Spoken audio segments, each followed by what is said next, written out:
پاکستان کا تباہی کے دہانے پر کھڑی دنیا کو امن کا تحفہ، امریکہ اور ایران کے درمیان معاہدے پر الیکٹرانک دستخط، امریکہ کی جانب سے صدر ڈونلڈ ٹرمپ اور نائب صدر جے ڈی وینس نے سائن کیا۔ ایران کی جانب سے باقر غالباف کے دستخط، امریکی صدر کو تہران سے تعلقات بہتر ہونے کی امید، کہا آبنائے ہرمز کھل گئی، جمعے کو بحری آمد و رفت مکمل بحال ہو جائے گی۔ تیل کی قیمت گر رہی ہے، اسٹاک اوپر جا رہی ہے۔ معاہدے پر دستخط کی تقریب میں شرکت کے لیے جے ڈی وینس جنیوا جائیں گے۔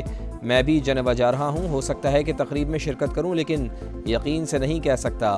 وعدوں پر عمل درآمد سے پہلے ایران کو پابندیوں میں ریلیف نہیں ملے گا۔ تہران کے پاس اب جوہری ہتھیار نہیں ہوں گے۔ ایران کے معاملے پر اتحادیوں سے مدد کی اب ضرورت نہیں۔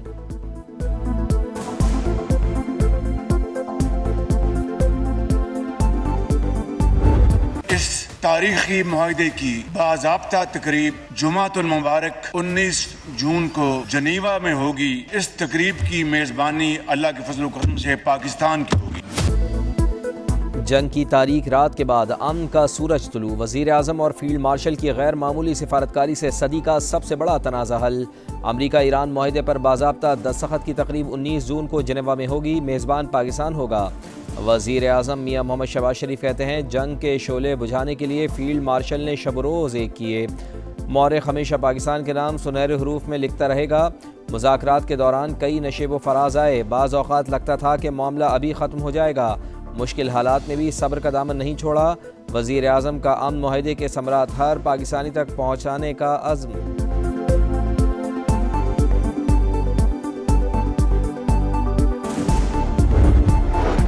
مفاہمتی یادداشت پورے خطے اور مزاحمتی قوتوں کے لیے باعث فخر، سپریم نیشنل سیکورٹی کونسل کے 90% اراکین نے ایم او یو کی حمایت کی۔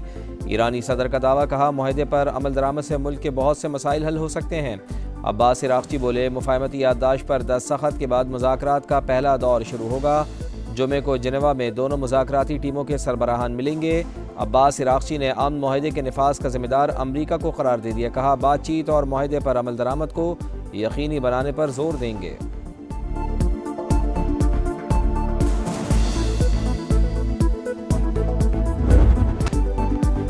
ایران کا ہر صورت معاہدے کی پاسداری کا عزم، امریکہ پر وعدوں کو پورا کرنے کے لیے مناسب اقدامات پر زور۔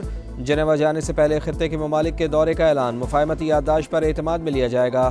متن دستخط کے بعد شائع کرنے کا اعلان، اسماعیل بقائی کہتے ہیں جارحیت سے ہوئے نقصان کو کبھی نہیں بھولا جائے گا، بے مثال قربانیاں دے کر اپنا دفاع کیا۔ پاسداران انقلاب کے مطابق مفاہمتی یادداشت کا مطلب دشمن پر اعتماد کرنا نہیں، معاہدے کی خلاف ورزی ہوئی تو ہماری انگلی ٹریگر پر رہے گی۔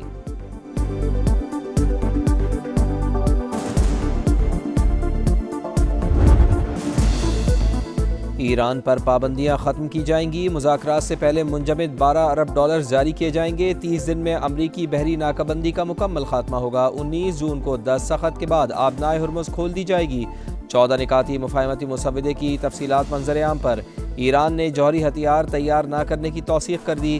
60 روز میں مذاکرات کی تجویز، جوہری مسائل، پابندیوں کے مکمل خاتمے اور افزودہ یورینیم کے طریقہ کار پر بات ہوگی۔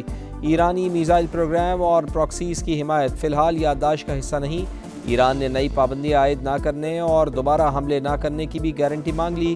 لبنان سمیت تمام محاذوں پر فوری اور مستقل جنگ بندی بھی معاہدے کا حصہ۔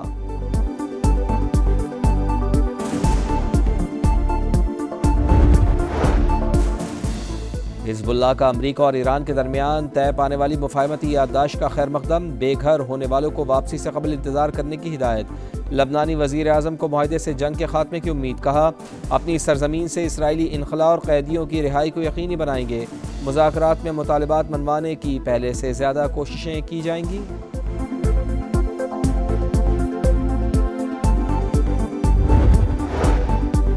امریکہ ایران معاہدہ، عالمی منڈی میں خام تیل کی قیمت میں گراوٹ، نرخ 5% سے زائد گر گئے۔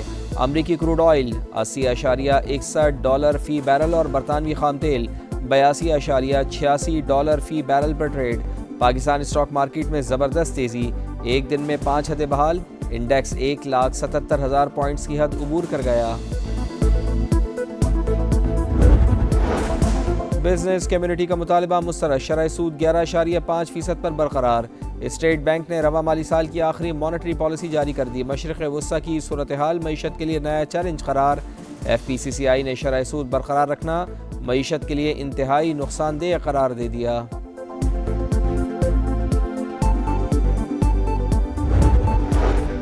پنجاب اسمبلی کا اجلاس آج دوپہر 2 بجے ہوگا۔ نئے مالی سال کا بجٹ پیش کیا جائے گا۔ سندھ اور بلوچستان کے بجٹ 17 جون کو آئیں گے۔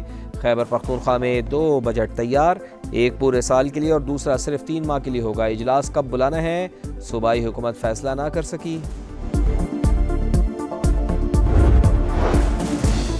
کالعدم عوامی ایکشن کمیٹی کے سرغنہ شوکت نواز کے بہنوئی کا انتشاری کمیٹی سے اظہار لا تعلقی، شر پسندوں سے سرنڈر کرنے کی اپیل۔ پروفیسر واجد کا کہنا ہے کہ ریاست مخالف سرگرمیوں کے باعث انتشاری کمیٹی کے مذموم عزائم عوام پہچان چکے۔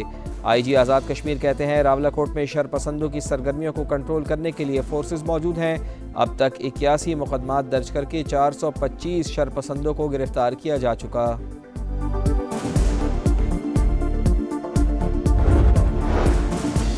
مردان میں افسوسناک واقعہ، پاک فضائیہ کا تربیتی طیارہ حادثے کا شکار، فلائٹ لیفٹیننٹ محمد قاسم عبداللہ اور لیفٹیننٹ طاہا عباسی شہید۔ حادثے کی وجوہات جاننے کے لیے تحقیقاتی بورڈ قائم۔ فیلڈ مارشل سید عاصم منیر کا حادثے پر گہرے دکھ کا اظہار۔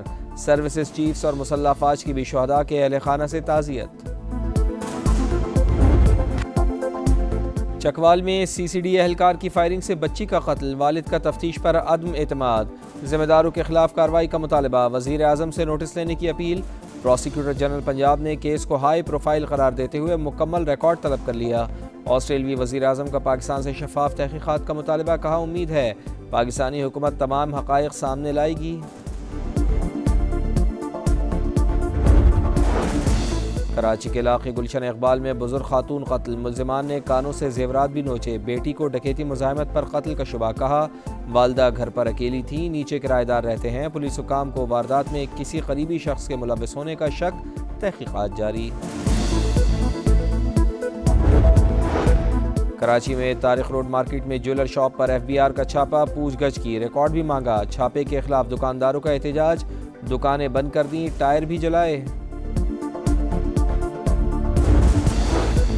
محرم الحرام کا چاند نظر نہیں آیا، یکم محرم الحرام بروز بدھ اور یوم عاشور 26 جون کو ہوگا، رویت ہلال کمیٹی نے اعلان کر دیا۔ مولانا عبدالخبیر آزاد کی سوشل میڈیا پر کسی بھی طرح کی نفرت انگیز پوسٹ نہ لگانے کی اپیل، فتنہ الخوارج اور ہندوستان کی سازشیں ناکام بنانے کا اعلان۔ غلاف کعبہ کی تبدیلی کی روح پرور تقریب، کسوہ کی تبدیلی، خصوصی ٹیم نے جدید انتظامات اور طے شدہ طریقہ کار کے مطابق پرانے غلاف کو اتار کر نیا غلاف چڑھایا۔ زائرین کی سہولت اور سلامتی کو یقینی بنانے کے لیے خصوصی انتظامات۔ خیبر پختونخوا اور پنجاب کے مختلف علاقوں میں بارش، مردان اور گرد و نواح میں ابر رحمت جم کر برسا، سوابی میں تیز آندھی کے ساتھ موسلادھار بارش اور ژالہ باری، متعدد فیڈر سٹرپ کر گئے، بجلی کی فراہمی معطل۔ فتح جنگ اور مضافات میں بھی گرج چمک کے ساتھ تیز بارش۔ محکمہ موسمیات نے آج سے ملک بھر میں بارشوں کے نئے اسپیل کا الرٹ جاری کیا ہے۔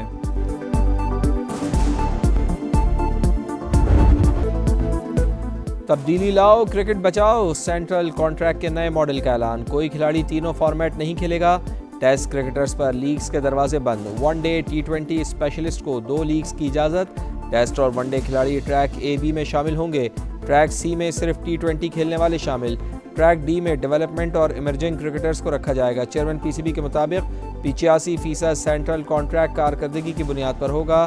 ریڈ بال ہیڈ کوچ سرفراز احمد کو ہٹانے اور یونس خان کو لگانے کی خبروں کی تردید۔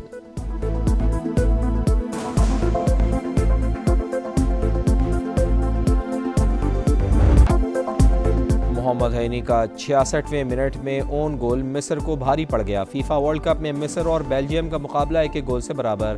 سعودی عرب اور یوروگوئے کا مقابلہ جاری، 6 بجے ایران نیوزی لینڈ کے خلاف میچ سے مہم شروع کرے گا۔ لاس اینجلس اسٹیڈیم کے اطراف سخت سیکیورٹی اقدامات۔